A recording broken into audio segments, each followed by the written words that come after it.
Aujourd'hui, le 22 mars 2025, on va démystifier ce qu'est un abaque de Schmitt. Vous avez ici un grand cercle. À l'intérieur, vous avez tous des cercles. On va appeler ça des arcs de cercle. En effet, si je prends ce cercle-là, regardez, je continue, voilà, je tourne, ok. La ligne horizontale, l'axe horizontal, qui représente des nombres réels. Et ce cercle représente toutes les impédances possibles en haute fréquence, moyenne fréquence, sinusoïdale. Eh bien, voici comment on va transformer le plan des complexes. Déjà, des résistances négatives, ça n'existe pas, donc tout ça est déjà supprimé. Il ne reste plus que ce cadran-ci et ce cadran-là. Alors, l'axe des réels, ben c'est ça, de 0 à 1. Un ohm normalisé à l'infini, ici. Court-circuit ouvert. Alors, vous voyez que les lignes vertes horizontales représentent ces morceaux de cercle. Un arc de cercle. Et ici, en dessous, pour les capacités, vous avez aussi des morceaux de cercle, des arcs de cercle. On voit très bien qu'on pourrait continuer, ça fait des cercles. Hein. Donc, l'abaque de Schmitt, c'est une avalanche de cercles. Alors, ce qu'il faut faire attention, hein. Vous avez un générateur de tension sinusoïdale qui va de 10 mégas jusqu'à 10 GHz en sinusoïde. Vous avez la résistance interne du générateur. Généralement, c'est 50 ohms. Vous avez un câble coaxial de 50 ohms. Avec ça, son impédance caractéristique qui est de 50 ohms. C'est pour ça qu'on a marqué ZC. Et la charge ZL. Si j'avais marqué ZC ici, ben, ça aurait été les mêmes. Mais non, c'est pas ça. Donc j'ai mis ZL. Comme on va parler d'une self, ben, on va dire que c'est une self. Ou bien Z en bout de ligne. Ligne. Ça commence par un L. Donc il faut bien distinguer ça. Parce que le coefficient de réflexion, c'est ça. Donc, si vous n'avez pas les mêmes références, vous n'arriverez à aucun résultat. Alors, pourquoi est-ce qu'on doit normaliser? Eh bien, pour savoir tout mettre de façon correcte dans un abaque de Schmitt, on divise par l'impédance caractéristique du coaxial. En l'occurrence, ici, c'est 50 ohms. Voilà. Donc, 50 divisé par 50, ça fait bien 1. Voilà, on est bien ici dans le câble coaxial. Si maintenant, notre charge c'est de 50 ohms, ZS est de 50 ohms, on dit qu'on a adaptation d'impédance. C'est-à-dire qu'il y a une tension qui va et il n'y a rien qui revient en retour. Ça, c'est l'idéal. Mais l'idéal, ça n'existe pas, ou très peu. Il y aura en réalité toujours un petit peu de retour. Alors, quand il y a du retour, on appelle ça des ondes stationnaires. Il y aura des ondes stationnaires dans le câble. Et les ondes stationnaires auront des nœuds et des ventres. Les nœuds seront toujours à la même place. Bon, on ne va pas parler des ondes stationnaires pour le moment.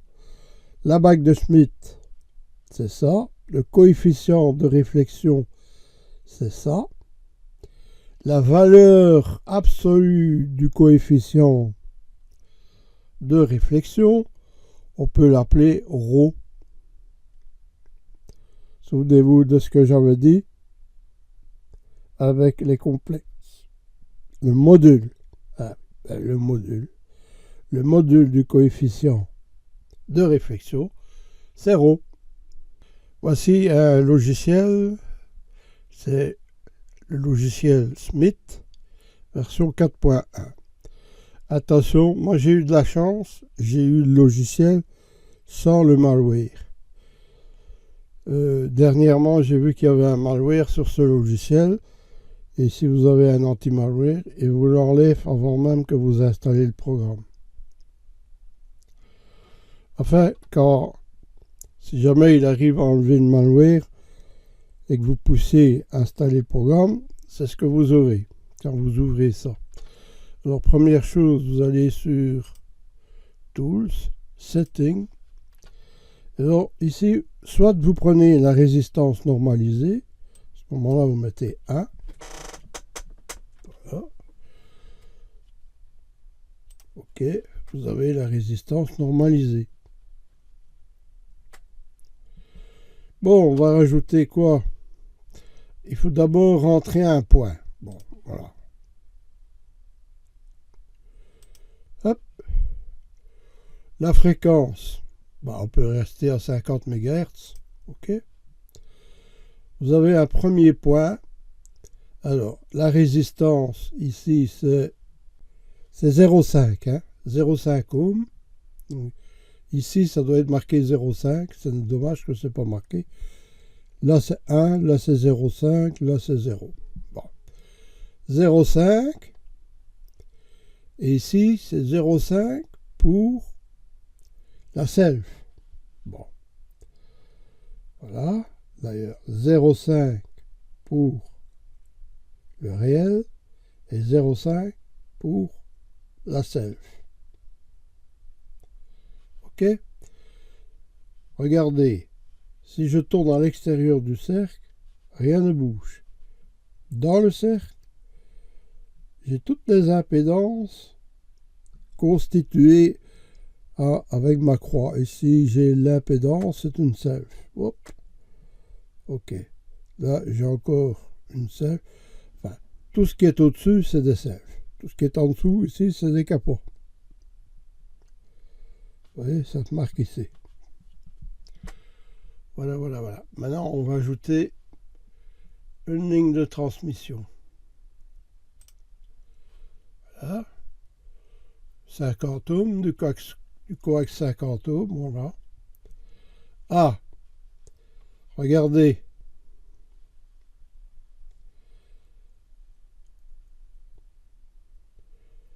Je dois tourner et la flèche est dans ce sens-là. Hop. J'ai un deuxième point. Regardez bien ici ce que j'ai. J'ai 0,5. C'est normal, on est sur le cercle des résistances, donc 0,5. Et j'ai 2J. 2J. OK? Voilà. Donc, dans ce cas-ci, normalement, j'aurai une onde stationnaire. Parce qu'il y a du retour. Si j'ajoute maintenant encore une self, voilà. Vous voyez, je ne sais aller que par là avec la self. Donc, j'ajoute ici une self. OK. Troisième point, c'est toujours une self. Il y a quand même quelque chose, vous voyez, le coefficient K, Q. Mais lorsque c'est élevé ici, ça veut dire qu'on risque d'avoir des oscillations. Dans certains cas, l'oscillation, elle est recherchée. Dans d'autres cas, elle n'est pas recherchée. Il faudrait peut-être changer la fréquence pour voir. Enfin, maintenant, je vais rajouter un condensateur en série. Voilà. Ici, on est dans les impédances qui sont en série. Voilà. Hop. Si je veux avoir l'opposé, je vais ici. Hop. Voilà. Et à ce point-là, on a toujours la résistance de 0,5 ohm. Et on a un J négatif, donc on est capacitif. Alors ici, il marque la valeur de la kappa. Oui, parce qu'on a une fréquence fixe. La fréquence était 50 MHz. Voilà, elle est marquée ici. 50 MHz. Donc, à cette fréquence, on a une capacité de 528 picofarads.